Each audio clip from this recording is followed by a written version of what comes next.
सत्य। सत्य की खोज में आदमी ने हमेशा तीन प्रश्नों का सामना किया है। मैं कौन हूँ, कहाँ से आया हूँ और जीवन में मेरा उद्देश्य क्या है। इन्हीं प्रश्नों की खोज में एक साधक अपने गुरु के पास पहुंचा और उसने अपने गुरु से कहा, सत्य कहाँ मिलेगा। गुरु ने उत्तर दिया, जहाँ संसार की सीमा का अंत है वहाँ सत्य मिलेगा। गुरु से उत्तर पाकर साधक ने तय किया कि मुझे सत्य की खोज के साहसिक अभियान पर निकलना है। जीवन पर्वतों के शिखरों के दूसरी ओर, संसार की सीमा से पार। जैसे अनुभवी पर्वतरोही जानते हैं, सफलता की कुंजी है कम बोझ सुखद यात्रा। साधक ने सामान घटाने की सोची। सुबह सूरज की पहली किरण को प्रणाम करके उसने हथेली पे जल लिया और मन को एकाग्रचित करके 4 बार कहा, मैं वासना का त्याग करता हूँ, मैं महत्वाकांक्षा का त्याग करता हूँ, मैं अहंकार का त्याग करता हूँ और मैं का त्याग करता हूँ। प्रभु मेरी यात्रा सफल करें। और साधक चला यात्रा पे हवा पर तैरते हुए हल्के कदमों से। थोड़ा सा ही तो भार का त्याग किया था उसने, पर लगता था जैसे युगों का बोझ उसके सर से उतर गया हो। वर्षों यात्रा निरंतर जारी रही। सदियों के पुराने तीर्थ और धर्म स्थान पीछे छोड़ दिए, ऐतिहासिक कीर्ति स्तंभ पीछे छोड़ दिए, राजाओं और फकीरों के मजार पीछे छोड़ दिए, प्रेमी प्रेमिकाओं के मिलन और उसमें बाधक कठोर हृदयों के समृद्धि चिन्ह पीछे छोड़ दिए। कदम बढ़ते गए उस राह पर जहां पुरातन संस्कृति के अवशेष न रहे, नए युग की ऊंची चिमनियां न रहीं, गगनचुंबी इमारतें न रहीं, अजगर जैसी सड़कें न रहीं, चींटियों की कतार की तरह दौड़ती कारें न रहीं। हवा शांत और सांस लेने योग्य होने लगी। आकाश का नीलापन धुलकर निखरा निखरा सा लगने लगा। वृक्षों की मधुर पत्तों की करतल ध्वनि सुनाई देने लगी। फूलों के झूमने और पक्षियों के नाचते कदमों के दृश्य दिखाई देने लगे।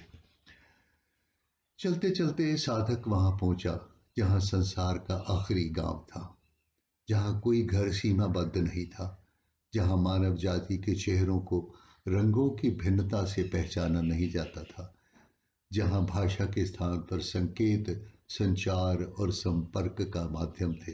आंखों के संकेत, होठों के संकेत, हृदय के संकेत, पूरे अस्तित्व के संकेत। साधक ने उन निर्विचार और निर्विकार देवों से पूछा, संसार का अंत कहाँ है, सत्य कहाँ मिलेगा। मौन संदेश मिला। इस अंतिम पड़ाव के थोड़ा सा आगे एक मील पत्थर पर लिखा है, यहाँ संसार का अंत होता है, तुम वहां जाओ। भयभीत हो जाओगे अगर तुम वहां गए तो। वहां जो भी गया है कभी लौटा नहीं है। जिसने दर्शन किए हैं वो वहीं विलीन हो गया है। जिसने एक बार सर झुकाया है फिर सर उठाया ही नहीं। जिसने एक बार नेत्र भरकर देखा है उसकी आंखों को उसके बाद कुछ सुहाया ही नहीं।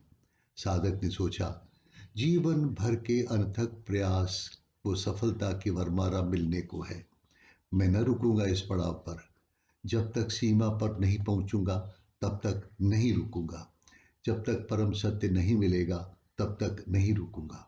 साधक पहुंचा अंतिम मील पत्थर पर।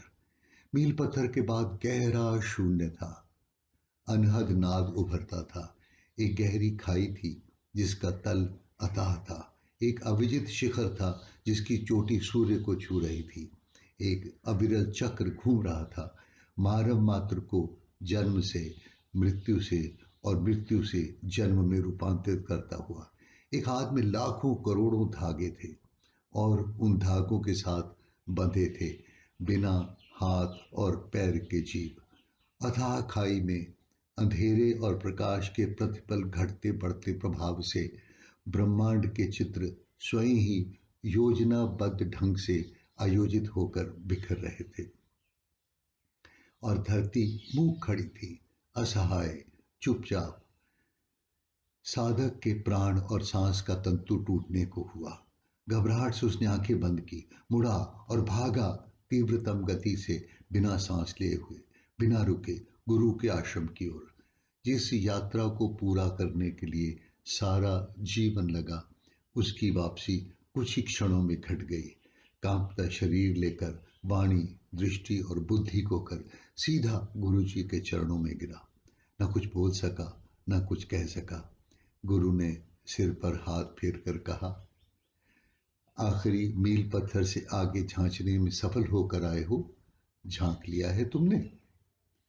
मील पत्थर पे क्या लिखा था? साधक ने कहा, लिखा था, यहाँ संसार समाप्त होता है। पर मैं तो देखकर त्रस्त हो गया, डर कर वापस भागा। गुरु ने कहा, मील पत्थर के एक और लिखा है, यहाँ सागर समाप्त होता है। और दूसरी ओर पढ़ते तो लिखा है, और यहाँ परमात्मा और सत्य आरंभ होता है। सत्य यही है कि मानव एक दैवी कृति है, शक्तिहीन, क्षणभंगुर, अल्पकालिक, और परमात्मा सर्वशक्तिमान है, सर्वहारा रचनाकार है। संसार वहाँ समाप्त होता है जहाँ राग रंग समाप्त हो जाते हैं, जहाँ जीवन के खेल खिलौने समाप्त हो जाते हैं। सब अहम और आत्म केंद्रित बुलबुले फूट जाते हैं, अस्तित्व के नश्वर रंग बिखर जाते हैं, और शेष रहे शून्य में ही जन्म लेता है मोक्ष, निर्वाण और कैवल्य।